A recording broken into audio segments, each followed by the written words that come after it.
Thank you for joining us. I'm happy to be here, my alma mater, Fairfax High School, with head coach Trey Taylor. Trey, how you doing today? Doing well, thank you. I know it's got a lot of buzz in the area. I've talked to a lot of coaches they're shocked that you're here, but they're glad that you're here also. Tell me a little bit about it. What made you come to Fairfax? So we've been residents of Fairfax City since before my wife and I got married. Always lived in Fairfax City, love the city. I have a daughter here now. My sons will go to school here, and just felt like it was the right time to coach in my community. I'd never done that before, and I thought this was an opportunity. And I always thought that Fairfax High School and Fairfax City was a unique opportunity within the Fairfax County system. And so when this came open, I just felt like it was the right time. Well, to start, you've got a beautiful stadium. I'd say it's the most underrated stadium and field and everything in the area. When this place gets packed, it's a whole different environment. It's true, and what I love about this is it's like a small town environment in a county of 1 million people. I mean, the city is the city, and the people love the city that live in the city. And so I'm just thrilled at the opportunity that exists here. I think we can make this into something pretty big. Good, good. Well, on the field wise, you've got a young team, you've got a lot of young contributors. Tell me a little bit about the team. You know, coming in, starting from square one, you know, nobody knew the terminology. We changed both the offense and defense into you know, stuff that I'm bringing with me. So there's a learning curve involved in that. But we do have a lot of young talent. I mean, most of our skill guys on offense are underclassmen. We have several sophomores on the field. We have some sophomores on the field for defense. So it's a young group. They graduated a lot last year, so it was good timing on my part in terms of I didn't inherit a large returning starting senior class. So it's timing up well in that regard. There's a lot to learn, and you can see that on the field right now. We're still pretty far behind in terms of just execution, but we're getting there, and that's you know what I tell them every week: win, lose, or draw. The most important thing is that we're getting better as a team. Yeah. What's the first thing you have to do? I mean, obviously there's a lot of things, there's a lot of moving parts, things like that, but what do you have to do as your first couple days here? What do you have to impress upon the players most? Just kind of my beliefs and what our you know, mantra for the team is going to be, what our work ethic is going to be, and you know, I like to think of us as a blue collar team that's going to outwork people in the weight room, and we're not there. I mean, the weight room is pretty far behind where we need it to be. It was starting to move in the right direction, but it still has a long way to go. And you know, so we're starting that. It reminds me a lot of when I got to South Lakes, kind of the same kind of culture and mentality. Where we weren't really putting the time in necessary to compete with the big teams year-round, and the kids seem open to that and seem receptive, and I'm excited to see what we're going to do this off-season, because the bell is going to be rung, and we're going to see who shows up. Yeah. Well, on you personally, I mean, it's a totally different thing. You had an established system there at South Lakes. Coming into Fairfax, you kind of have to put your imprint and your hands on everything. What's that like for you? Is that exciting, or how's that transition for you? It is exciting. It's for me, I think it's just exciting to bring a different culture here. I think again, the kids seem receptive to it, and so I feel like they feel like they're getting better, and that's exciting for me. Is they see the benefit in doing what we're doing. You know, it's always hard backing up and starting over, and you know, you kind of take some things for granted that the kids at South Lakes have learned, and you have to reteach that, and you forget that that's something you have to teach, not just something that's understood. And you know, a lot of the stuff isn't even on the field. A lot of the stuff is just, you know, how do we prepare for practice? How do we prepare for games? How do we get ourselves ready for a Friday night? And that, you know, is all stuff we're teaching them right now. It's got to be a challenge, but it's got to be a lot of fun at the same time. It is, and we have a great group of kids. I mean, they've responded. I think we have a lot of young talent. I think we have a lot of raw talent. I think once we can kind of hone those guys into being better football players, I think we're going to see the results on the field. 2-1 so far. You got your next test coming up. What are you looking at? What do you want them to improve most coming to the next game? I think everything right now for us is execution. You know, there's only so much work we're going to be able to get done in the weight room at this time of year, so that's kind of, you know, we're trying to progress there, but we're not going to all of a sudden jump up 100 pounds and squat from one week to the next. But where we can clearly get better is execution, assignments.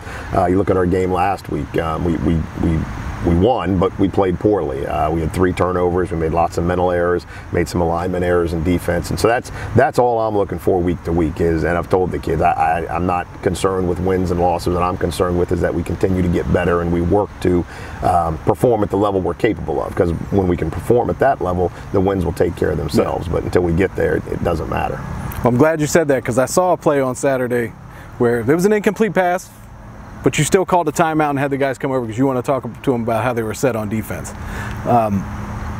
Those things, how much did you have to take out of your playbook, out of your defensive formations, just to be able to get these guys to run your system?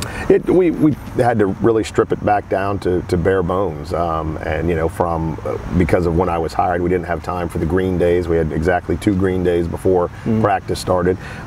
So even the formation nomenclature is different. Just getting them to figure out. And you see that on offense. We break the huddle, we run to the wrong side because we're still learning.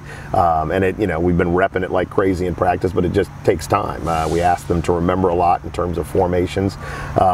And defensively, we run a fair amount of different coverages and have different alignments, and we'll tweak that week to week, and they're still learning that. So, we're being patient, we understand, but at the same time, we have a game to play Friday, so we need to make sure we're ready to go. Right. Well, with the weather, you got a game to play Thursday now. Right. So, the weather has not been friendly to you coming in for your first year here.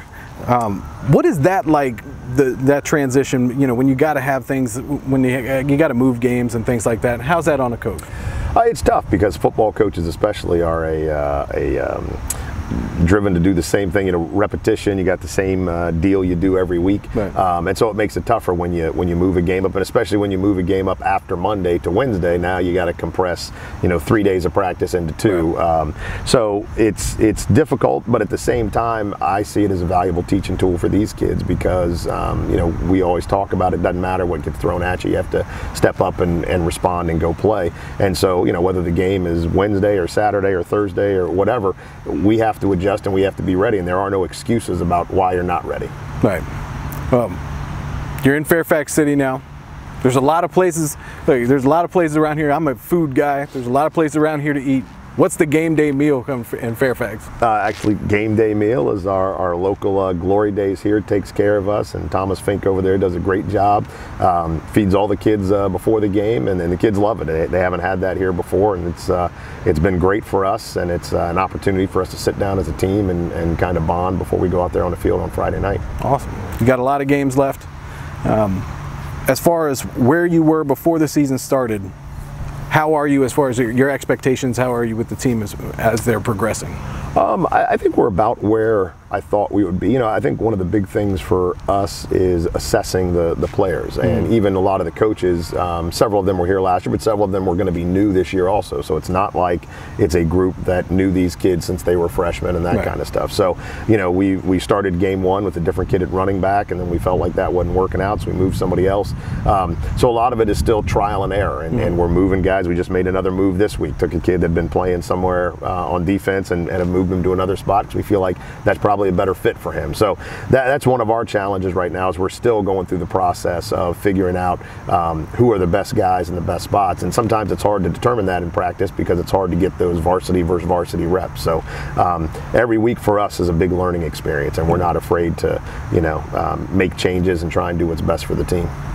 A lot of times you'll have a year of film to look at from the year before.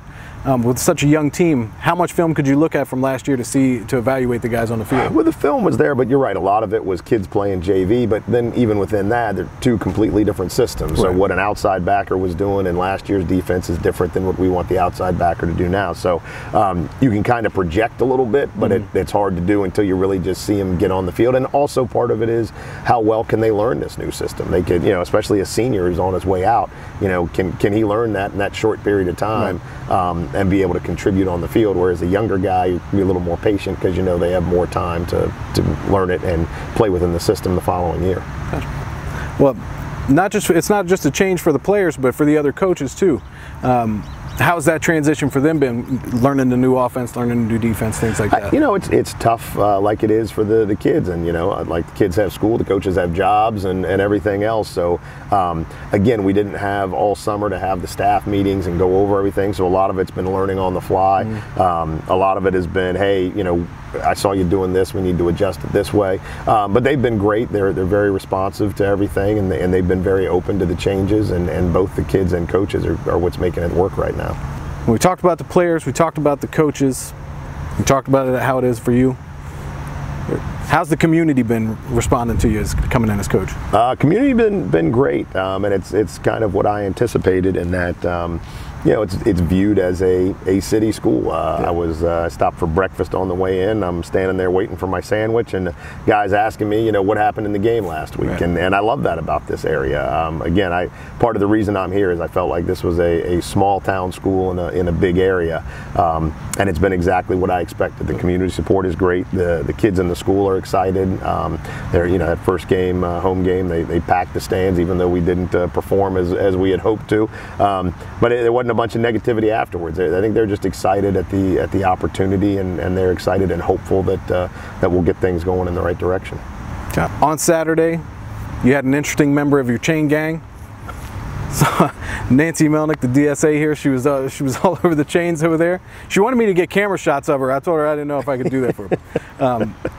But you know, talking about the small town thing, she's pitching in, doing stuff. How's that relationship been working with her so far? Nancy's been great. You know, everything I've said we needed, she's been able to help us do that. And she understands that if we're going to change things, that we have to make an investment both in time and money and everything else. And she's on board 100%. I think she wants nothing more than for us to be successful, and I couldn't ask for a better AD, and the fact that she was working the chain just proves she's the hardest working DSA in Fairfax. There you go. She'll love that. She'll love that. You know, it's funny, I was talking to a coach not too long ago. We were talking about a conversation that they had with somebody, and I said, oh, you're a high school football coach? What do you put, 15, 20 hours into that? you chuckle when I say it, so I can't even get the question out. How much time do you put in? I don't think people really understand how much time you guys put into the season, how much time you put into the kids, not just on the field, but also off the field.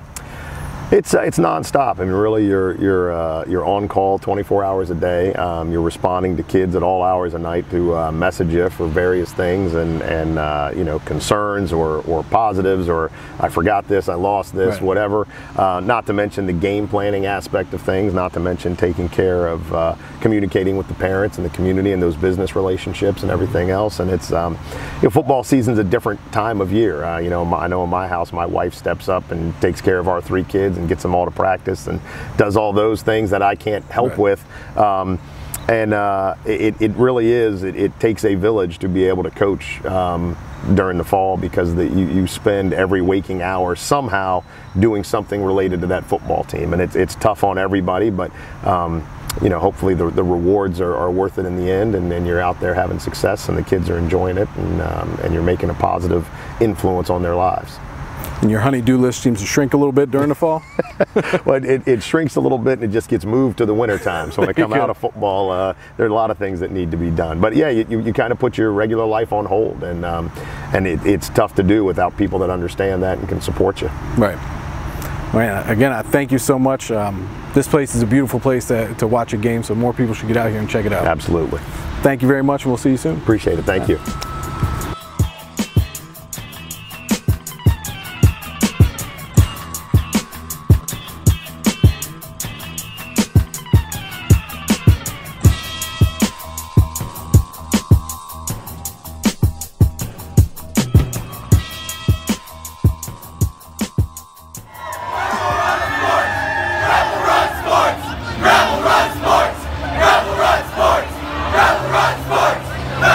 Sports!